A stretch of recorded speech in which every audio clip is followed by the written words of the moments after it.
നിങ്ങളുടെ ശമ്പളം കൂടിയിട്ടും life insurance പഴയ തുക തന്നെയാണോ എങ്കിൽ കുടുംബത്തിന് ആവശ്യമായ സംരക്ഷണം കുറഞ്ഞിട്ടുണ്ടാകാം.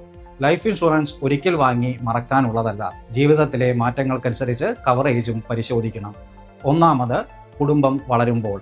വിവാഹം, കുട്ടികളുടെ ജനനം, മാതാപിതാക്കളുടെ സാമ്പത്തിക ഉത്തരവാദിത്തം എന്നിവ വന്നാൽ നിങ്ങളെ ആശ്രയിക്കുന്നവരുടെ എണ്ണം കൂടും. രണ്ടാമത്, വലിയ വായ്പ എടുക്കുമ്പോൾ.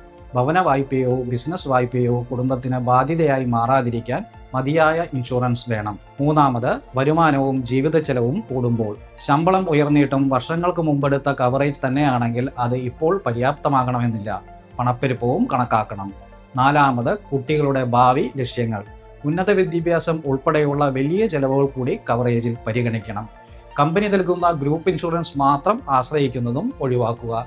ജോലി മാറുമ്പോൾ ആ പരിരക്ഷ നഷ്ടപ്പെടാം. പോളിസിയുടെ കാലാവധി, നോമിനി വിവരങ്ങൾ, നിലവിലെ വായ്പകൾ, കുടുംബത്തിന്റെ ഭാവി ചെലവുകൾ ഇവ വർഷത്തിൽ ഒരിക്കലെങ്കിലും പരിശോധിക്കുക. നിങ്ങളുടെ ഇൻഷുറൻസ് അവസാനമായി പരിശോധിച്ചത് എപ്പോഴാണ്? കമന്റിൽ പറയൂ.